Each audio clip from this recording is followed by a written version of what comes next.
ಯಾವಾಗ ಅಧರ್ಮ ಎನ್ನುವುದು ಹೆಚ್ಚಾಗುತ್ತದೆಯೋ ಆಗ ನಾನು ಖಂಡಿತವಾಗಿಯೂ ಅವತರಿಸಿ ಧರ್ಮವನ್ನು ರಕ್ಷಣೆ ಮಾಡಲು ಬಂದೇ ಬರುತ್ತೇನೆ ಎಂದು ಹೇಳುತ್ತಾನೆ ಶ್ರೀಕೃಷ್ಣ ಪರಮಾತ್ಮ. ಹಠ ಮಾಡುವಾಗ ಮಕ್ಕಳಿಗೆ ಹೇಳುತ್ತೇವೆ, ನಮಗೆ ತಿಳಿದಿದೆ ನಿನಗೆ ಯಾವುದು ಏನು ಕೊಡಿಸಬೇಕು, ಆದರೆ ಭಗವಂತ ನಮಗೆ ಸೂಕ್ತವಾದದ್ದನ್ನೇ ನೀಡುತ್ತಾನೆ ಎಂದು ನಾವು ಅಂದುಕೊಳ್ಳುವುದಿಲ್ಲ. ಸದಾಕಾಲ ಬೇಡುತ್ತಲೇ ಇರುತ್ತೇವೆ. ಗುರಿ ಇಟ್ಟುಕೊಂಡು ಸಾಗುವವರು ಜೀವನದಲ್ಲಿ ಸಾಧಕರಾಗುತ್ತಾರೆ. ಕೇವಲ ಆಸೆಗಳನ್ನು ಇಟ್ಟುಕೊಂಡವರು ಸಾಮಾನ್ಯ ವ್ಯಕ್ತಿಗಳಾಗಿ ಉಳಿದು ಬಿಡುತ್ತಾರೆ. ಹಾಗಾಗಿ ಗುರಿಯನ್ನು ಇಟ್ಟುಕೊಳ್ಳುವುದು ಮುಖ್ಯವಲ್ಲ. ಆ ಗುರಿಯನ್ನು ಸಾಧಿಸಬೇಕು ಎನ್ನುವುದಾದರೆ ಮೊದಲು ನಾವು ಶ್ರಮವನ್ನು ಪಡುವುದನ್ನು ಕೂಡ ಕಲಿಯಬೇಕಾಗುತ್ತದೆ. ನಮ್ಮ ಹೃದಯ ಎನ್ನುವುದು ಚೂರಾಗುವುದು ನಾವು ಹೆಚ್ಚು ನಂಬಿದವರಿಂದಲೇ. ಆದರೆ ಆ ಒಂದು ಚೂರಾದ ಹೃದಯವನ್ನು ಜೋಡಿಸಬೇಕಾಗಿರುವುದು ನಮ್ಮ ನಂಬಿಕೆಯಿಂದ ಮಾತ್ರ ಅದು ಸಾಧ್ಯವಾಗುವುದು. ಅಂತಹ ನಂಬಿಕೆಯನ್ನು ಯಾವತ್ತಿಗೂ ಕೂಡ ನಿಮ್ಮ ಮೇಲೆ ನೀವು ಕಳೆದುಕೊಳ್ಳಬೇಡಿ. ಯಾರಿಗೆ ಯಾರೂ ಕೂಡ ಇಲ್ಲ, ನಿನಗೆ ನೀನೇ ಎಲ್ಲ. ಅವರು ನನ್ನವರು ಎಂದು ನಂಬಿ ಮೋಸವನ್ನು ಹೋಗುತ್ತೇವೆ. ಇವರು ನನ್ನವರು ಎಂದು ನಂಬಿ ಮೋಸಕ್ಕೆ ನೋವಿಗೆ ಒಳಗಾಗುವುದು ಬೇಡ. ಅದರ ಬದಲಿಗೆ ಕೊರಗುವುದು ಕೂಡ ಬೇಡ, ಚಿಂತಿಸುವುದು ಬೇಡ. ಏಕೆಂದರೆ ನಿನ್ನ ಜೀವನದಲ್ಲಿ ಬರುವಂತಹ ಪ್ರತಿಯೊಬ್ಬ ವ್ಯಕ್ತಿಯೂ ಕೂಡ ಒಂದೊಂದು ರೀತಿಯ ಪಾಠವನ್ನು ನಿನಗೆ ಕಲಿಸುವ ಸಲುವಾಗಿಯೇ ಬರುತ್ತಾನೆ. ಆತ ಜೀವನದಲ್ಲಿ ಬಂದು ಕಲಿಸಿರುವಂತಹ ಪಾಠವನ್ನು ಎಂದಿಗೂ ಕೂಡ ಮರೆಯಲು ಹೋಗಬಾರದು. ಮೋಸ ಮಾಡಿ ಗೆದ್ದೆ ಎಂದು ಮೆರೆಯಬೇಡ. ನಿನ್ನ ಅಂತ್ಯದ ಸಮಯವೂ ಕೂಡ ನಿಗದಿಯಾಗಿದೆ. ನಿನ್ನ ಅಂತ್ಯದ ವೇಳೆ ಹತ್ತಿರ ಬಂದಾಗ ನೀನು ಮಾಡಿದ ಎಲ್ಲ ಕರ್ಮಗಳ ಫಲವನ್ನು ಇಲ್ಲಿಯೇ ಅನುಭವಿಸಿ ಹೋಗುವುದು ನಿಶ್ಚಿತ. ಎಚ್ಚರವಿರಲಿ ನೀ ಮಾಡುವಂತಹ ಕರ್ಮಗಳ ಬಗ್ಗೆ. ಯಾವುದಕ್ಕಾಗಿ ಚಿಂತೆ, ಯಾವುದಕ್ಕಾಗಿ ಭಯ, ಏನಾಗುತ್ತದೆಯೋ ಎಂದು ಯೋಚಿಸುತ್ತಾ ಕಾಲಹರಣವನ್ನು ಮಾಡಬೇಡಿ. ಮೇಲೊಬ್ಬ ಇರುವ ನಿನ್ನ ಕಾಯಲು ನಿನ್ನ ಕೆಲಸವನ್ನು ಪೂರ್ಣ ಶ್ರದ್ಧೆಯಿಂದ ಮಾಡುತ್ತಲೇ ಇರು. ಏನು ಮಾಡಬೇಕು, ಏನನ್ನು ನಿನಗೆ ಕರುಣಿಸಬೇಕು ಎನ್ನುವುದು ಮೇಲೆ ಇರುವಂತಹ ಆ ಶ್ರೀಕೃಷ್ಣ ಪರಮಾತ್ಮನಿಗೆ ತುಂಬ ಚೆನ್ನಾಗಿ ತಿಳಿದಿದೆ. ಬೇಕಾದವರೆಲ್ಲ ಕೈ ಬಿಟ್ಟಾಗ, ಧೈರ್ಯವನ್ನು ಕಳೆದುಕೊಂಡಾಗ, ಸೋಲುತ್ತಿದ್ದೇನೆ ಎಂದು ಭಯಪಟ್ಟಾಗ, ಯಾವುದೇ ದಾರಿ ಕಾಣದೇ ಇದ್ದಾಗ, ಎಲ್ಲವನ್ನ ಕಳೆದು ಸೋತು ಕೂತಾಗ ನಮ್ಮನ್ನು ಗೆಲುವಿನೆಡೆಗೆ ಸಾಗಿಸುವಂತಹ ಧೈರ್ಯ ತುಂಬುವಂತಹ ಏಕೈಕ ಮಾರ್ಗವೆಂದರೆ ವಾಸುದೇವ ನಮ್ಮ ಜೊತೆ ಇದ್ದಾನೆ ಎನ್ನುವಂತಹ ಧೈರ್ಯ. ಕೃಷ್ಣ ಪರಮಾತ್ಮನನ್ನು ನಂಬಿ ಯಾರೂ ಕೂಡ ಇದುವರೆಗೆ ಕೆಟ್ಟಿಲ್ಲ, ಯಾರೂ ಕೂಡ ಇದುವರೆಗೆ ಸೋತಿಲ್ಲ. ಯಾವ ದಿನವನ್ನೂ ಕೂಡ ವ್ಯರ್ಥವನ್ನಾಗಿ ಕಳೆಯಲು ಹೋಗಬಾರದು. ನಿಮ್ಮ ನಾಳೆಗಳನ್ನು ಉತ್ತಮಗೊಳಿಸುವಂತಹ ಯಾವುದಾದರೂ ಒಂದು ಕೆಲಸವನ್ನು ಪ್ರತಿನಿತ್ಯವೂ ಕೂಡ ತಪ್ಪದೇ ನೀವು ಮಾಡಲೇಬೇಕು. ಆಗ ಮಾತ್ರ ಮುಂದೆ ಬರುವಂತಹ ನಿಮ್ಮ ನಾಳೆಗಳು ಉಜ್ವಲವಾಗಿ ಇರಲು ಸಾಧ್ಯವಾಗುವುದು.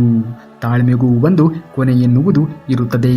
ಒಬ್ಬ ವ್ಯಕ್ತಿಯು ಮನಸ್ಸನ್ನು ನೋಯಿಸುತ್ತಾ ಇದ್ದರೂ ಕೂಡ ಆ ವ್ಯಕ್ತಿ ನಮ್ಮನ್ನು ಕ್ಷಮಿಸುತ್ತಾ ಇರುತ್ತಾನೆ ಎಂದರೆ ಮತ್ತೆ ಮತ್ತೆ ನೋವು ಕೊಡುತ್ತಾ ಇರುವುದು ಮೂರ್ಖರ ಲಕ್ಷಣ.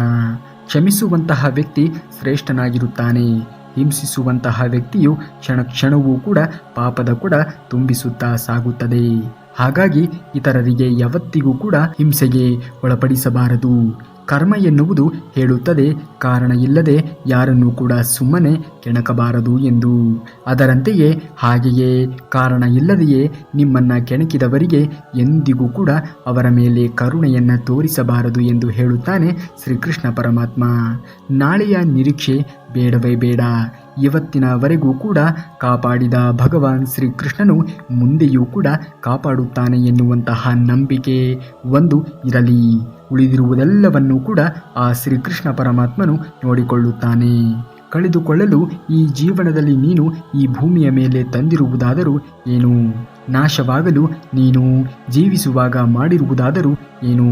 ಅಂತಿಮವಾಗಿ ಆತ್ಮ ಎನ್ನುವುದು ಹುಟ್ಟುತ್ತದೆ, ಆತ್ಮ ಎನ್ನುವುದು ಕೊನೆಗೊಳ್ಳುತ್ತದೆ. ಅದರ ಬದಲಿಗೆ ನೀನು ಏನನ್ನು ಕೂಡ ತೆಗೆದುಕೊಂಡು ಹೋಗಲು ಸಾಧ್ಯವೇ ಇಲ್ಲ. ಸುಂದರ ಬದುಕು ದಿಢೀರೆಂದು ಘಟಿಸುವುದಿಲ್ಲ. ಪ್ರೀತಿ, ಸಂತೋಷ, ತಾಳ್ಮೆ ಮತ್ತು ತ್ಯಾಗಗಳಿಂದ ಅದನ್ನು ನೀವೇ ನಿರ್ಮಿಸಿಕೊಳ್ಳಬೇಕು. ಕಬ್ಬಿಣವನ್ನು ಯಾರೊಬ್ಬರೂ ಕೂಡ ನಾಶ ಮಾಡಲು ಸಾಧ್ಯವಿಲ್ಲ. ಆದರೆ ಅದರೊಳಗಿನ ತುಕ್ಕು ಅದನ್ನು ನಾಶ ಮಾಡಬಲ್ಲದು. ಹಾಗೆಯೇ ಒಬ್ಬ ವ್ಯಕ್ತಿಯನ್ನ ಬೇರೊಬ್ಬರು ನಾಶ ಮಾಡಲು ಸಾಧ್ಯವಿಲ್ಲ. ಆತನ ಮನಸ್ಥಿತಿಯೇ ಆತನನ್ನ ನಾಶ ಮಾಡುತ್ತದೆ. ನಮ್ಮ ಮನಸ್ಥಿತಿ ಎನ್ನುವುದು ಸದಾ ಒಳ್ಳೆಯ ವಿಚಾರಗಳತ್ತ ಹರಿಯುವಂತೆ ಇದ್ದರೆ ನಾವು ಎಂದಿಗೂ ಕೂಡ ನಾಶವಾಗಲು ಸಾಧ್ಯವಾಗುವುದಿಲ್ಲ. ಕೂಗಾಡುವುದರಿಂದ ಗೆದ್ದಂತಲ್ಲ, ಮೌನವಾಗಿ ಇದ್ದರೆ ಸೋತಂತಲ್ಲ. ಸಮಯಕ್ಕೆ ತಕ್ಕಂತೆ ವರ್ತಿಸುವುದು ಶ್ರೇಷ್ಠವಾಗಿರುವಂತಹ ಗುಣ. ಹಡಗು ಎನ್ನುವುದು ಎಷ್ಟೇ ಭಾರವಾಗಿ ಇದ್ದರೂ ಕೂಡ ಕಡಲಿನ ಮೇಲೆ ತೇಲಲೇಬೇಕು. ಹಾಗೆಯೇ ಮನಸ್ಸು ಎನ್ನುವುದು ಎಷ್ಟೇ ಭಾರವಾಗಿ ಇದ್ದರೂ ಬದುಕಿನ ಜೊತೆ ಸಾಗಲೇಬೇಕು. ಈ ಪ್ರಪಂಚದಲ್ಲಿ ಬೆಲೆಯನ್ನು ಕಟ್ಟಲು ಆಗದೇ ಇರುವಂತಹ ವಸ್ತು ಎಂದರೆ ಅದು ನಂಬಿಕೆ. ಅದನ್ನು ಸಂಪಾದಿಸಲು ವರ್ಷಗಳೇ ಬೇಕಾಗುತ್ತದೆ, ಆದರೆ ಅದನ್ನು ಕಳೆದುಕೊಳ್ಳಲು 1 ನಿಮಿಷ ಸಾಕಾಗುತ್ತದೆ. ಹಾಗಾಗಿ ನಂಬಿಕೆಯನ್ನು ಯಾರೊಂದಿಗೂ ಕೂಡ ಕಳೆದುಕೊಳ್ಳಬೇಡಿ, ಏಕೆಂದರೆ ಅದನ್ನು ಮರು ಪಡೆದುಕೊಳ್ಳಲು ವರ್ಷಗಳೇ ಕಳೆಯಬಹುದು.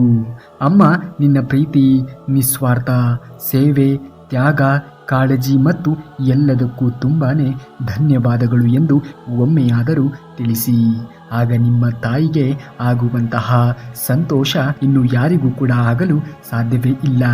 ತಂದೆ ತಾಯಿಗಳಿಗೆ ಆದಷ್ಟು ಚೆನ್ನಾಗಿ ನೋಡಿಕೊಳ್ಳಿ.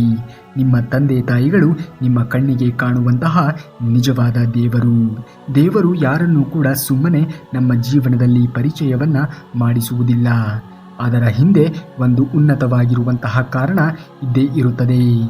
ತಪ್ಪು ಮಾಡಿದವನಿಗೆ ಒಂದು ಅವಕಾಶವನ್ನು ಕೊಡು, ಸರಿಪಡಿಸಿಕೊಳ್ಳುತ್ತಾನೆ. ಆದರೆ ಮೋಸ ಮಾಡಿದವರಿಗೆ ಮಾತ್ರ ಯಾವ ಒಂದು ಅವಕಾಶವನ್ನು ಕೂಡ ಕೊಡಬೇಡ, ಏಕೆಂದರೆ ಜೀವನದಲ್ಲಿ ಮರೆಯದೇ ಇರುವ ಗಾಯವನ್ನು ಮಾಡಿ ಹೋಗುತ್ತಾರೆ. ನಿಮಗೆ ನಿಮ್ಮ ಮೇಲೆ ನಿಮ್ಮ ಆತ್ಮವಿಶ್ವಾಸವಿಲ್ಲ ಎಂದರೆ ಯಾರು ಏನೂ ಮಾಡುವುದಕ್ಕೆ ಆಗುವುದಿಲ್ಲ. ನಿಮಗೆ ನಿಮ್ಮ ಮೇಲೆ ಆತ್ಮವಿಶ್ವಾಸ ಬಲವಾಗಿ ಇದ್ದರೆ ಇಡೀ ಜಗತ್ತನ್ನೇ ಗೆಲ್ಲಬಹುದು. ನದಿಯಾಳದೊಂದಿಗೆ ನಿನಗೆ ಸಂಬಂಧವಿಲ್ಲ, ಈಜು ಬಂದರೆ ಸಾಕು ದಡ ಸೇರಬಲ್ಲೆ. ಹಾಗೆಯೇ ನಿನ್ನ ಗುರಿ ಎಷ್ಟು ದೊಡ್ಡದಾಗಿ ಇದ್ದರೂ ಕೂಡ ನಿರಂತರವಾಗಿರುವಂತಹ ಪ್ರಯತ್ನವನ್ನು ಮಾಡಿದರೆ ತಪ್ಪದೆ ನಿನ್ನ ಗುರಿಯನ್ನು ತಲುಪುತ್ತೀಯಾ. ಈ ಜೀವನದಲ್ಲಿ ಕೊನೆಯವರೆಗೂ ಕೂಡ ಜೊತೆಯಾಗಿ ಇರುವುದು ಕೇವಲ ಪತಿ ಪತ್ನಿಯರ ಬಾಂಧವ್ಯವೇ. ಯಾರಿಗಾಗಿಯೂ ಅಥವಾ ಯಾರಿಂದಲೂ ನಿನ್ನ ಜೊತೆ ಯಾರನ್ನೂ ದೂರ ಮಾಡಿಕೊಳ್ಳಬೇಡ. ಕಷ್ಟದ ಸಮಯದಲ್ಲಿ ದೇವರು ಏಕೆ ಸುಮ್ಮನೆ ಇದ್ದಾನೆ ಎಂದು ಯೋಚಿಸಬೇಡಿ, ಏಕೆಂದರೆ ಪಾಠವನ್ನು ಕಲಿಸಿದಂತಹ ಶಿಕ್ಷಕರು ಕೂಡ ಪರೀಕ್ಷೆಯ ಕೊಠಡಿಯಲ್ಲಿ ಸುಮ್ಮನೆ ಇರುತ್ತಾರೆ ಎನ್ನುವುದನ್ನು ಮರೆಯಬಾರದು. ಕಷ್ಟದ ದಿನಗಳಲ್ಲಿ ತಾಳ್ಮೆಯನ್ನು ಕಳೆದುಕೊಳ್ಳಬಾರದು. ಎಲ್ಲರೂ ಒಂದು ಕಾರಣಕ್ಕಾಗಿಯೇ ಸಂಭವಿಸುತ್ತದೆ, ಎಲ್ಲವೂ ಒಂದು ಕಾರಣಕ್ಕಾಗಿಯೇ ಸಂಭವಿಸುತ್ತದೆ. ಜೊತೆಗೆ ತಕ್ಕ ಪರಿಹಾರವೂ ಕೂಡ ಸಿಕ್ಕೇ ಸಿಗುತ್ತದೆ. ಹಾಗಂತ ಆತಂಕವನ್ನು ಪಡುವಂತಹ ಅಗತ್ಯವಿಲ್ಲ. ವಿಶ್ವಾಸವಿರಲಿ ಭಗವಂತನ ಮೇಲೆ. ಭಗವಂತನು ಎಲ್ಲವನ್ನೂ ಕೂಡ ನೋಡಿಕೊಳ್ಳುತ್ತಾನೆ. ನಿಮಗೆ ಕೆಲಸ ಮಾಡುವಂತಹ ಆಸಕ್ತಿ ಇದ್ದರೆ ಕೆಲಸ ಮಾಡಲು ಬಹಳಷ್ಟು ಅವಕಾಶಗಳಿವೆ ಕೆಲಸಗಳಿಗೆ. ಆದರೆ ಶ್ರೇಷ್ಠತೆ ಕನಿಷ್ಠತೆ ಎನ್ನುವುದು ಇಲ್ಲ. ನಿನ್ನ ಮನಸ್ಸಿನಿಂದ ತೆಗೆದು ಹಾಕಿದರೆ ಎಲ್ಲ ಕೆಲಸಗಳು ಶ್ರೇಷ್ಠತೆಯನ್ನು ಪಡೆದುಕೊಳ್ಳುತ್ತವೆ. ಸಂತೋಷ ನಮ್ಮನ್ನು ಮಧುರವಾಗಿಸುತ್ತದೆ, ಪರೀಕ್ಷೆಗಳು ನಮ್ಮನ್ನು ಪ್ರಬಲವನ್ನಾಗಿಸುತ್ತವೆ, ವೇದನೆಗಳು ನಮ್ಮನ್ನ ಮಾನವನನ್ನಾಗಿ ಮಾಡಿಸುತ್ತವೆ, ವೈಫಲ್ಯಗಳು ನಮ್ಮನ್ನ ವಿನಯರನ್ನಾಗಿ ಮಾಡಿಸುತ್ತದೆ, ನಂಬಿಕೆಗಳು ನಮ್ಮನ್ನ ಮುನ್ನಡೆಸಲು ಸಹಕಾರವನ್ನ ಮಾಡುತ್ತದೆ. ತಪ್ಪುಗಳು, ಸೋಲುಗಳು, ಅವಮಾನಗಳು, ನಿರಾಶೆಗಳು, ತಿರಸ್ಕಾರಗಳು ಇವೆಲ್ಲವೂ ಕೂಡ ಉನ್ನತಿ ಮತ್ತು ಬೆಳವಣಿಗೆಯ ಭಾಗಗಳಾಗಿದೆ. ಯಾವ ವ್ಯಕ್ತಿಯು ಈ ಅನುಭವಗಳಿಂದ ಹಾದು ಹೋಗದೆ ಜೀವನದಲ್ಲಿ ಗೌರವದ ಸ್ಥಾನವನ್ನು ಪಡೆದುಕೊಳ್ಳಲು ಸಾಧ್ಯವೇ ಇಲ್ಲ. ವ್ಯಕ್ತಿಯು ಜೀವನದಲ್ಲಿ ಒಂದನ್ನು ನೆನಪಿನಲ್ಲಿ ಇಟ್ಟುಕೊಳ್ಳಬೇಕು. ಏನೆಂದರೆ, ನಾನು ಇಲ್ಲದಿದ್ದರೂ ಕೂಡ ಈ ಪ್ರಪಂಚವಿತ್ತು, ನಾನು ಬಂದು ಹೋದ ಮೇಲೆಯೂ ಕೂಡ ಈ ಪ್ರಪಂಚ ಇರುತ್ತದೆ ಎನ್ನುವಂತಹ ಸತ್ಯವನ್ನು ಅರಿತವನು ಮಾತ್ರ ಯಾವುದೇ ಕಾರಣಕ್ಕೂ ಅಹಂಕಾರವನ್ನು ಪಡುವುದಕ್ಕೆ ಹೋಗುವುದಿಲ್ಲ. ಎಲ್ಲಿ ನಿನ್ನ ಅಗೌರವದಿಂದ ನೋಡುತ್ತಾರೆಯೋ ಅಲ್ಲಿ ಅರೆ ಕ್ಷಣವೂ ಕೂಡ ಇರಲು ಹೋಗಬೇಡ. ಇನ್ನೊಬ್ಬರನ್ನ ತುಳಿದು ಬೆಳೆಯಲು ನೋಡಿದರೆ ಮೇಲೊಬ್ಬ ನಿನ್ನನ್ನು ತುಳಿಯಲು ಕಾಯುತ್ತಾ ಇರುತ್ತಾನೆ ಎನ್ನುವುದನ್ನು ಮರೆಯಬೇಡ. ಶಕುನಿಯ ಮಾತುಗಳನ್ನು ಕೇಳಿ ಕೇವಲ ದುರ್ಯೋಧನ ಅಷ್ಟೇ ನಾಶವಾಗಲಿಲ್ಲ, ಇಡೀ ಕೌರವದ ಕುಲದ ಜೊತೆಗೆ ಶಕುನಿಯೂ ಕೂಡ ನಾಶವಾದ. ಯಾವತ್ತೂ ಶಕುನಿಯ ಕೆಲಸವನ್ನು ಮಾಡಲು ಹೋಗಬಾರದು. ಸಮಸ್ಯೆ ಸವಾಲುಗಳನ್ನು ಯಾರು ಅವಕಾಶಗಳನ್ನಾಗಿ ಪರಿವರ್ತನೆ ಮಾಡಿಕೊಳ್ಳುತ್ತಾರೆಯೋ ಅವರು ಮಾತ್ರ ಬದುಕಿನಲ್ಲಿ ಗಟ್ಟಿಯಾಗಿ ನಿಲ್ಲಬಲ್ಲರು. ಬದುಕಿನಲ್ಲಿ ಅತಿಯಾಗಿ ಮೌನವಾಗಿ ಇರುವುದು ಒಳ್ಳೆಯದಲ್ಲ. ಸಮಯಕ್ಕೆ ಸರಿಯಾಗಿ ಸರಿ ತಪ್ಪುಗಳನ್ನು ವಿರೋಧಿಸುವುದನ್ನು ಕೂಡ ಕಲಿಯಬೇಕು. ಯಾವ ರಾಜನೂ ಕೂಡ ಸದಾಕಾಲ ಜೀವನದಲ್ಲಿ ರಾಜನಾಗಿ ಇರುವುದಕ್ಕೆ ಸಾಧ್ಯವೇ ಇಲ್ಲ. ಯಾವ ಶ್ರೀಮಂತನೂ ಕೂಡ ಕೊನೆಯವರೆಗೂ ಜೀವನದ ಉದ್ದಕ್ಕೂ ಶ್ರೀಮಂತ ವ್ಯಕ್ತಿಯಾಗಿ ಇರುವುದಕ್ಕೆ ಸಾಧ್ಯವೇ ಇಲ್ಲ. ಹಾಗೆಯೇ ಯಾವ ಬಡವನೂ ಕೂಡ ತನ್ನ ಜೀವನದ ಕೊನೆಯವರೆಗೂ ಬಡವನಾಗಿ ಇರುವುದಕ್ಕೆ ಸಾಧ್ಯವೇ ಇಲ್ಲ. ಈ ಜಗತ್ತಿನಲ್ಲಿ ಯಾವುದೂ ಕೂಡ ಶಾಶ್ವತವಲ್ಲ.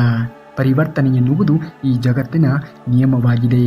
ಹಾಗಾಗಿ ಕಾಲಮಾನಕ್ಕೆ ಅನುಗುಣವಾಗಿ ನಮ್ಮ ಒಂದು ನಿರ್ಧಾರಗಳನ್ನಾಗಲಿ ನಮ್ಮ ಜೀವನದ ಶೈಲಿಗಳನ್ನಾಗಲಿ ನಾವು ಬದಲಾವಣೆ ಮಾಡಿಕೊಳ್ಳುತ್ತಾ ಇರಬೇಕು. ಯಾರೊಬ್ಬರಿಗಾಗಿಯೂ ಕೂಡ ಅಳಲು ಹೋಗಬೇಡ. ಅವರು ನಿನ್ನ ಕಣ್ಣೀರಿಗೆ ಯೋಗ್ಯರು ಅಲ್ಲವೇ ಅಲ್ಲ. ಯಾವ ವ್ಯಕ್ತಿಯು ನಿನ್ನ ಕಣ್ಣೀರಿಗೆ ಯೋಗ್ಯರಾಗಿ ಇರುತ್ತಾರೆಯೋ ಅವರು ಎಂದಿಗೂ ಕೂಡ ನಿನ್ನನ್ನು ಅಳಲು ಬಿಡುವುದಿಲ್ಲ.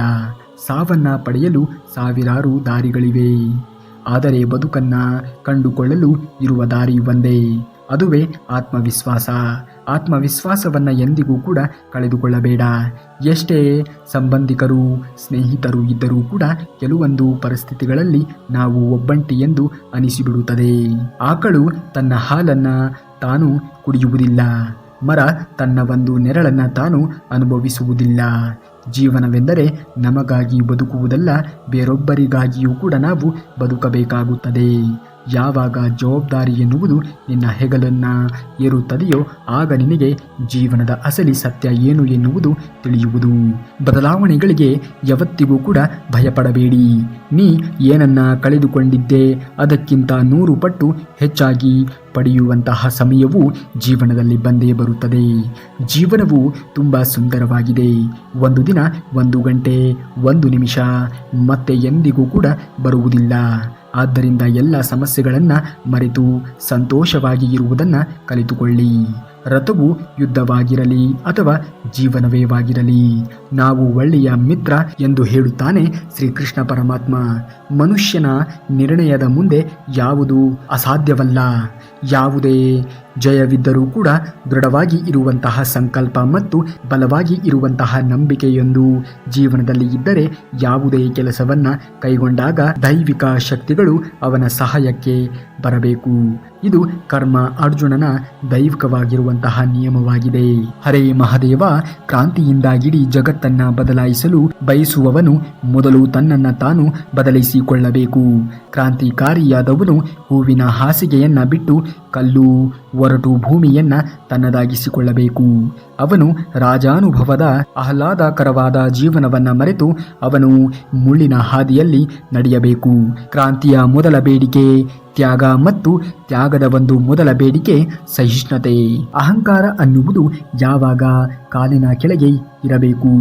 ಒಂದು ವೇಳೆ ತನ್ನ ತಲೆಯಲ್ಲಿ ಇದ್ದರೆ ತಲೆಯ ಮೇಲೆ ಕಿರೀಟವನ್ನು ಧರಿಸುವುದಕ್ಕೆ ಜಾಗವೇ ಇರುವುದಿಲ್ಲ. ಭಗವಂತನ ಮುಂದೆ ಯಾರೂ ಮೆರೆಯಲು ಸಾಧ್ಯವಿಲ್ಲ. ಅಹಂಕಾರಿಗಳಿಗೆ ಎಂದು ಯೋಗ ಎನ್ನುವುದು ಪ್ರಾಪ್ತಿಯಾಗುವುದಿಲ್ಲ. ನಮಗೆ ಬೆಲೆ ಇಲ್ಲದ ಸ್ಥಳದಲ್ಲಿ ಕೋಟಿ ಹಣವನ್ನು ಕೊಟ್ಟರೂ ಕೂಡ ಯಾವತ್ತಿಗೂ ಹೋಗಬಾರದು. ಆದರೆ ನಮಗೆ ಬೆಲೆಯನ್ನು ಕೊಡುವಂತಹ ಮನೆ ಗುಡಿಸಲೇ ಆಗಲಿ, ಅಲ್ಲಿಗೆ ನಾವು ಯಾವಾಗಲೂ ಹೋಗಬೇಕಾಗುತ್ತದೆ. ಏಕೆಂದರೆ ಅಲ್ಲಿ ನಮಗೆ ಬೆಲೆ ಇರುತ್ತದೆ, ನಮ್ಮ ಬಳಿಗೆ ಇರುವಂತಹ ಸಂಪತ್ತಿಗೆ ಅಥವಾ ಪರಿಸ್ಥಿತಿಗೆ ಅಲ್ಲವೇ ಅಲ್ಲ. ಸಮಯ ಮತ್ತು ಸಂಪತ್ತು ನಿಮಗೆ ಪ್ರತಿ ಕ್ಷಣವೂ ಗೊತ್ತಿರುತ್ತದೆ. ನಿಮ್ಮ ಹತ್ತಿರ ಎಷ್ಟು ಸಂಪತ್ತು ಇದೆ ಎಂದು. ಆದರೆ ನೀವು ಎಷ್ಟು ಸಂಪತ್ತು ಖರ್ಚು ಮಾಡಿದರೂ ಸಹ ನಿಮ್ಮ ಹತ್ತಿರ ಎಷ್ಟು ಸಮಯವಿದೆ ಎಂದು ತಿಳಿಯಲು ಸಾಧ್ಯವಿಲ್ಲ. ಇಲ್ಲಿ ಸಮಯಕ್ಕಿಂತ ಅಮೂಲ್ಯವಾಗಿರುವಂತಹ ಸಂಪತ್ತು ಮತ್ತೊಂದಿಲ್ಲ. ನಮಗೆ ಬೇಕಾದರೆ ಬೇಕಾದವರ ಜೊತೆಗೆ ಬೆರೆತು ನಡೆಯಬೇಕು, ಸಾಕಾದರೆ ಅವರಿಂದ ಸರಿದು ಹೋಗಬೇಕು. ಒಂದು ವೇಳೆ ಎರಡು ನಮಗೆ ಬೇಡವಾದರೆ ಸುಮ್ಮನೆ ನಮ್ಮ ಜೀವನದಲ್ಲಿ ನಾವು ಮುಂದೆ ಸಾಗಬೇಕು. ಅನವಶ್ಯಕವಾಗಿ ಯಾರಿಗೂ ನಮ್ಮಿಂದ ತೊಂದರೆ ಅಪಮಾನಗಳು ಆಗದಂತೆ ನಾವೇ ನೋಡಿಕೊಳ್ಳಬೇಕು. ನಿಮ್ಮನ್ನ ಅರ್ಥ ಮಾಡಿಕೊಳ್ಳದವರ ಮುಂದೆ ನಿಮ್ಮ ಮನಸ್ಸನ್ನು ಎಷ್ಟೇ ತೆರೆದಿಟ್ಟರೂ ಯಾವ ಪ್ರಯೋಜನವೂ ಕೂಡ ಆಗುವುದಿಲ್ಲ. ಏಕೆಂದರೆ ಮತ್ತೊಬ್ಬರಿಗಾಗಿ ನಿಮ್ಮನ್ನ ಕಡೆಗಣಿಸಿದವರು ನಿಮ್ಮವರಾಗಲು ಹೇಗೆ ತಾನೇ ಸಾಧ್ಯ? ಆದರೆ ನಿಮ್ಮೆದುರಿಗೆ ನಿಮ್ಮವರಂತೆ ನಟಿಸುತ್ತಾರೆ. ಆಗಲೇ ಅದನ್ನ ತಿಳಿಯಿರಿ, ಅದು ಕೇವಲ ಬೂಟಾಟಿಕೆ ಎಂದು. ಒಬ್ಬರ ಮನೆ ಅಥವಾ ಮನಸ್ಸೇ ಆಗಲಿ, ಅಲ್ಲಿ ನಿಮಗೆ ಬೆಲೆ ಎಷ್ಟಿದೆ ಎಂದು ಮೊದಲು ತಿಳಿದುಕೋ. ಏಕೆಂದರೆ ಇಲ್ಲಿ ನಿಮ್ಮ ಬೆಲೆ ಕಡಿಮೆ ಆಗುತ್ತಾ ಹೋಗುತ್ತದೆಯೋ ಅಲ್ಲಿಯೇ ತಿಳಿದುಕೊಳ್ಳಿ, ನಿಮಗೆ ಅಲ್ಲಿ ಯಾವುದೇ ರೀತಿಯ ಗೌರವ ಎನ್ನುವುದು ದೊರೆಯುವುದಿಲ್ಲ. ಕೇವಲ ನಿಮ್ಮನ್ನು ಕಡೆಗಣಿಸುವಂತಹ ಮನಸ್ಥಿತಿ ತುಂಬಿ ಹೋಗಿರುತ್ತದೆ. ಅದಕ್ಕೆ ಬೆಲೆ ಇಲ್ಲದ ಜಾಗದಲ್ಲಿ ನೀವು ಎಂದಿಗೂ ಕೂಡ ಹೋಗಲೂಬಾರದು. ಅದು ಒಬ್ಬರ ಮನಸ್ಸೇ ಆಗಲಿ, ಒಬ್ಬರ ಮನೆಯೇ ಆಗಲಿ. ನಿಮ್ಮ ವಿರುದ್ಧವಾಗಿರುವಂತಹ ಮಾತುಗಳನ್ನು ಕೇಳುವಾಗ ನೀವು ಸಾಧ್ಯವಾದಷ್ಟು ಮೌನವಾಗಿ ಇರುವುದಕ್ಕೆ ಪ್ರಯತ್ನಿಸಿ. ಏಕೆಂದರೆ ಅದಕ್ಕೆ ಸರಿಯಾದ ಉತ್ತರವನ್ನು ಕೊಡುವಂತಹ ಹಕ್ಕನ್ನು ನಾನು ಸಮಯಕ್ಕೆ ಕೊಟ್ಟಿರುತ್ತೇನೆ. ಆ ಸಮಯ ಬಂದಾಗ ನಿಮ್ಮ ಮೌಲ್ಯ ಏನೆಂದು ಅವರಿಗೆ ನಾನು ತಿಳಿಸುತ್ತೇನೆ. ಹಾಗೂ ಅವರು ಪಶ್ಚಾತ್ತಾಪದಲ್ಲಿ ನರಳುವುದನ್ನು ನೀನೇ ಕಾದು ನೋಡುತ್ತೀಯಾ? ಒಬ್ಬ ವ್ಯಕ್ತಿ ಎಷ್ಟೇ ಶ್ರೀಮಂತನಾಗಿ ಇದ್ದರೂ ಕೂಡ ಅವನು ನೋವನ್ನು ಮಾರಲು ಸಾಧ್ಯವಿಲ್ಲ ಮತ್ತು ಶಾಂತಿಯನ್ನು ಖರೀದಿಸಲು ಸಾಧ್ಯವೇ ಇಲ್ಲ. ಈಗ ಕಷ್ಟದಲ್ಲಿ ನರಳುತ್ತಿದ್ದ ವ್ಯಕ್ತಿ ಮುಂದೆ ಒಂದು ದಿನ ಸಂತೋಷದ ದಿನಗಳನ್ನು ಅನುಭವಿಸಬಹುದು. ಆದರೆ ನೋವು ನೀಡಿದವನು ಎಂದಿಗೂ ಕೂಡ ಸಂತೋಷವಾಗಿ ಇರಲು ಸಾಧ್ಯವಿಲ್ಲ. ಜೀವನದಲ್ಲಿ ಪ್ರಾಮಾಣಿಕತೆ ಮತ್ತು ಸತ್ಯದ ದಾರಿಯಲ್ಲಿಯೇ ಹೋಗಿ. ನೀವು ನಡೆಯುವಾಗ ಒಂದು ವೇಳೆ ಎಡವಿ ಪಾತಾಳಕ್ಕೆ ಬಿದ್ದರೂ ಕೂಡ ನಿಮ್ಮನ್ನು ಮೇಲೆತ್ತಲು ಆ ಭಗವಂತ ಶ್ರೀಕೃಷ್ಣ ಪರಮಾತ್ಮನು ಬಂದೇ ಬರುತ್ತಾನೆ. ಏಕೆಂದರೆ ಧರ್ಮದ ದಾರಿಯಲ್ಲಿ ಸಾಗುವವರಿಗೆ ಶ್ರೀಕೃಷ್ಣ ಪರಮಾತ್ಮನ ಶ್ರೀರಕ್ಷಣೆ ಎನ್ನುವುದು ಸಿಕ್ಕೇ ಸಿಗುತ್ತದೆ. ಮನುಷ್ಯ ತನ್ನಲ್ಲಿರುವಂತಹ ಗುಣ ನಡತೆಯಿಂದ ದೊಡ್ಡವನಾಗುತ್ತಾನೆ ಹೊರತು ಆತನ ಆಸ್ತಿ ಅಂತಸ್ತಿನಿಂದ ಅಲ್ಲವೇ ಅಲ್ಲ. ಒಂದು ಗುರಿಯನ್ನು ತಲುಪಲು 1000 ಪ್ರಯತ್ನಗಳನ್ನು ಮಾಡು, ಆದರೆ ಒಂದು ಪ್ರಯತ್ನವನ್ನು ಮಾಡಿ 1000 ಗುರಿಗಳನ್ನು ಮುಟ್ಟುವ ಆಸೆ ಕಾಣಲೂ ಬೇಡ. ಯಾವಾಗ ನಿಮ್ಮ ಉದ್ದೇಶಗಳು ಶುದ್ಧವಾಗಿ ಇರುತ್ತದೆಯೋ ಅಂದು ನೀವು ಯಾರನ್ನೂ ಕೂಡ ಕಳೆದುಕೊಳ್ಳುವುದಿಲ್ಲ, ಬದಲಾಗಿ ಅವರೇ ನಿಮ್ಮನ್ನು ಕಳೆದುಕೊಳ್ಳುತ್ತಾರೆ. ನೀನು ಉದ್ದೇಶಪೂರ್ವಕವಾಗಿ ಒಬ್ಬರಿಗೆ ಅನ್ಯಾಯವನ್ನು ಮಾಡಿದರೆ ಅನ್ಯಾಯಕ್ಕೆ ಒಳಗಾದವರ ಸೇಡಿನ ಭಾರವನ್ನು ಭಗವಂತ ಹೊರುವನು. ನಿನ್ನ ಕೆಟ್ಟ ಸಮಯದಲ್ಲಿ ಅವನು ಕೊಡುವಂತಹ ಏಟಿಗೆ ಸಿದ್ಧನಾಗಿ ಇರು.